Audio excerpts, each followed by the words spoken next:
पूजा के बाद हमें आरती ज़रूर करना है और उस जल को अपने माथे से।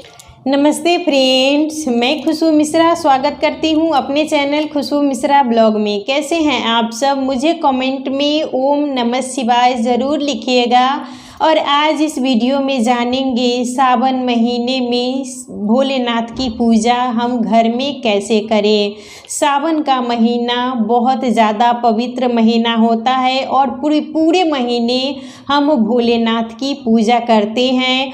और इस महीने में हमारे जो शिव जी हैं, जो हमारे भोलेनाथ हैं, वो कैलाश पर्वत से इस पृथ्वी पर आते हैं और इस महीने का इसीलिए विशेष ज़्यादा महत्व है। और सोमवार का दिन शिव जी का दिन माना गया है, भोलेनाथ का दिन माना गया है। तो इस दिन हमें व्रत ज़रूर करनी चाहिए। व्रत आप ना भी करें तो आपको पूजा ज़रूर करनी चाहिए। आप घर में भी कर सकती हैं, मंदिर में भी कर सकती हैं। आज इस वीडियो में जानेंगे सोमवार के दिन हम अपने घर में महादेव की पूजा कैसे करें। पूजा के लिए हमें एक चौकी ले लेना है, उस पर लाल या पीला वस्त्र आप बिछा दें और एक हमें फ़ोटो ले लेना चाहिए। आपके घर में मूर्ति के भोलेनाथ और माता पार्वती हैं तो उनका भी आप पूजन कर सकती हैं, नहीं तो आप इस तरीके से फ़ोटो का भी पूजन घर में कर सकती हैं। और हमें गणेश जी का, आपके पास मतलब मूर्ति है तो गणेश जी का मूर्ति ले ले, नहीं तो आप सुपारी में भी कलावा लपेट के गणेश जी बना सकते हैं, क्योंकि प्रथम पूजा गणेश जी की होती है। तो जब भी भगवान को हम आसन देंगे तो आप या तो चावल का दे सकती हैं और नहीं तो फूल का भी दे, लेकिन आसन दे के ही हमें भगवान को रखना चाहिए। तो यहाँ पर हम भगवान को रख दिए हैं। गणेश जी को भी हम आसन दे के यहाँ पर विराजमान कर देंगे। आज हम भगवान को सबसे पहले स्नान कराएंगे। सबसे पहले हम गणेश जी को ही स्नान कराएंगे और इस तरीके से हमें गणेश जी को स्नान कराना है। उसके बाद हम भगवान पर भी छींटा दे देंगे, क्योंकि जब हम मंदिर में जाएंगे तो जल से अभिषेक करेंगे, लेकिन घर में हम पूजा कर रहे हैं तो भगवान को हम सांकेतिक स्नान ही कराएंगे। तो पूजा का साक्षी दीपक होता है, तो सबसे पहले हम दीप को प्रज्वलित कर लेंगे, उसके बाद ही हमें पूजन शुरू करना चाहिए। तो हम गणेश जी को स्नान करा लिए हैं। अब इन्हें हम, आप गणेश जी को रोली का भी टीका लगा सकती हैं, सिंदूर का भी टीका लगा सकती हैं। हम गणेश जी को ही रोली का टीका लगा देंगे। उसके बाद हम यहाँ पर फूल चढ़ा देंगे, ऐसा हम अक्षत चढ़ा देंगे। जी को दुर्वा बहुत ज़्यादा ही प्रिय है, तो जब भी हम गणेश जी का पूजन करें तो इन्हें दुर्वा ज़रूर चढ़ाना चाहिए। उसके बाद हम जनेऊ चढ़ाएंगे। तो यहाँ हम ये जनेऊ भगवान को चढ़ा दिए हैं। वस्त्र स्वरूप कलावा समर्पित करेंगे। अब अगर आप कोई वस्त्र रखी हैं तो वो भी भगवान जी को पहना सकती हैं, नहीं तो आप वस्त्र रूप में कलावा ज़रूर भगवान को चढ़ाएं। तो हमें गणेश जी का ये हमारा पूजन हो गया। उसके बाद हम भोलेनाथ और माता पार्वती का पूजन करेंगे। थोड़ा सा हम ये देखिए जल थोड़ा सा यहाँ पर हम चढ़ा देंगे माता को और भोलेनाथ को।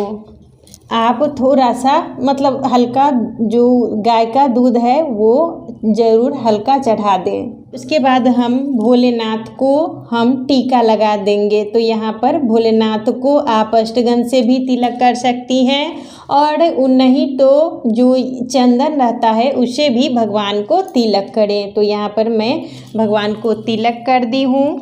और माता पार्वती को हम सिंदूर भी लगा सकते हैं और रोली से भी माता को टीका लगा सकते हैं।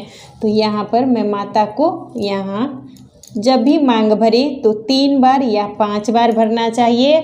और जब भी हम मांग भर दें उसके बाद जो ये हाथ में हमारा सिंदूर बच जाता है उसे अपनी मांग में ज़रूर भर लेना चाहिए। इससे हमारा जो सुहाग है वो बढ़ता है। तो अगर आपके पास वस्त्र है तो भगवान को, माता को ये वस्त्र हमें ज़रूर चढ़ाना चाहिए। इस तरीके से भगवान को माला पहना देंगे। आपको आंकड़े के फूल का माला मिले तो वो भी आप भगवान को पहना सकते हैं, और नहीं तो आप गेंदे के फूल का भी माला भगवान को पहना सकते हैं। और आपके पास अगर मान लीजिए वस्त्र नहीं है तो भगवान को ये हम वस्त्र स्वरूप कलावा भी समर्पित कर सकते हैं। और भोलेनाथ को जब भी जनेऊ चढ़ाएं तो उन्हें सफ़ेद रंग का ही चढ़ाया जाता है, लाल पीला जनेऊ उन्हें नहीं चढ़ाना चाहिए।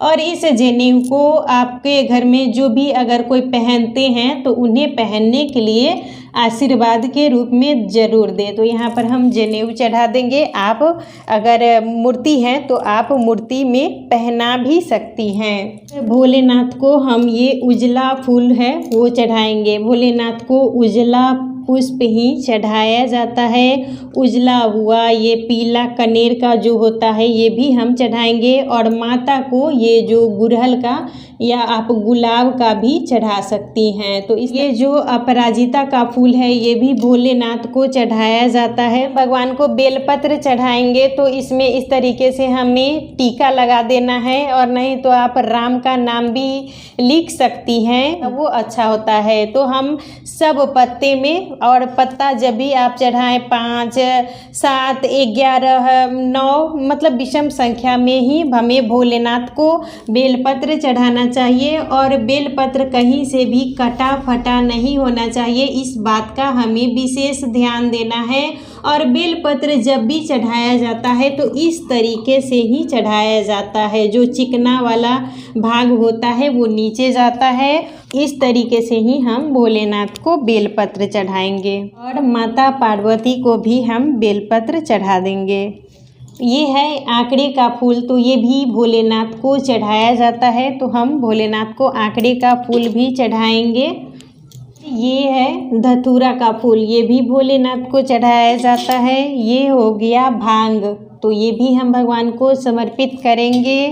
और ये हो गया धतूरा, तो ये भी भोलेनाथ को चढ़ाया जाता है। समी पत्र, तो समी पत्र मिले तो आप ज़रूर चढ़ाएं। और समी का ये जो फूल है वो भी भोलेनाथ को चढ़ाया जाता है। भगवान को अक्षत चढ़ाएंगे तो ये कहीं से खंडित नहीं होना चाहिए।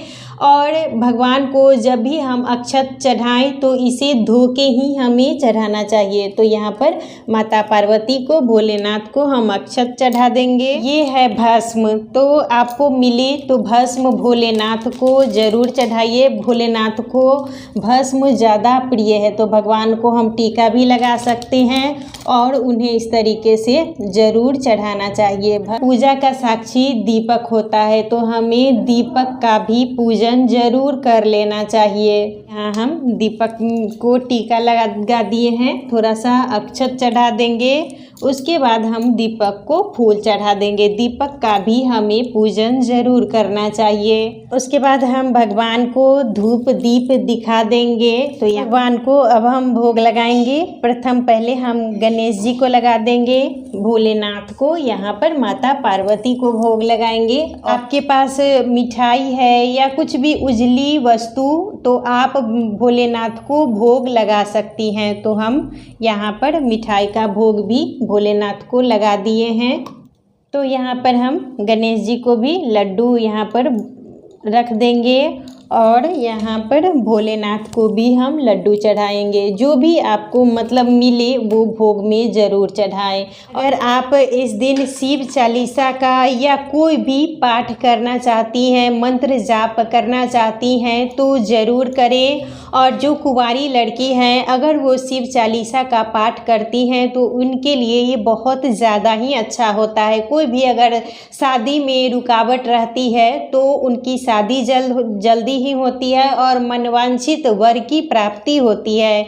तो कुंवारी लड़की को भोलेनाथ की पूजा जरूर करनी चाहिए। शिव चालीसा का पाठ सोमवार के दिन उन्हें ज़रूर करना चाहिए। जब भी वो व्रत करें तो उन्हें पाठ ये ज़रूर करना चाहिए। सारी मनोकामना उनकी पूरी होती है। जब भी आप पूजा करें तो मंत्र उच्चारण के साथ ही हमें पूजा करनी चाहिए। ओम नमः शिवाय, ओम नमः शिवाय बोलते हुए ही हमें पूजा करनी है। और पूजा जब भी आप घर में करें या मंदिर में करें तो 2-4 रुपए आप दक्षिणा भगवान को ज़रूर चढ़ाना चाहिए। पूजा के बाद हमें आरती ज़रूर करनी चाहिए और उसके बाद हम भोलेनाथ से क्षमा मांग लेंगे। कोई भी हमारी पूजा में अगर भूल चूक हुई है तो वो मुझे माफ़ कर दे और सदा सुहागन रहने का हमें वरदान दे। क्योंकि जो पार्वती है वो सुहाग की देवी हैं, तो हमें माता से आशीर्वाद ज़रूर ले लेना चाहिए। भोलेनाथ से आशीर्वाद ले लेना है, मन ज़रूर कर देना चाहिए। तो इस तरीके से हम आचमन कर देंगे, तो इससे हमारा जो भोग है वो भगवान को अर्पित हो जाता है। में आप आसन उठाने से पहले आसन के पास थोड़ा सा 2-4 बूंद जल गिरा दें और उस जल को अपने माथे से लगा लें। तो इससे हमारी जो पूजा है वो भगवान को समर्पित हो जाती है। इस बात का हमें विशेष ध्यान देना है। और इसी तरीके से घर में हमें भोलेनाथ माता पार्वती की पूजा ज़रूर करनी चाहिए। तो आज का वीडियो यहीं तक था। फिर मिलूंगी एक नए वीडियो में। वीडियो अच्छा लगे तो इसे लाइक कीजिएगा, मेरे चैनल को सब्सक्राइब कीजिएगा। फिर मिलूंगी एक नए वीडियो में, तब तक के लिए नमस्कार।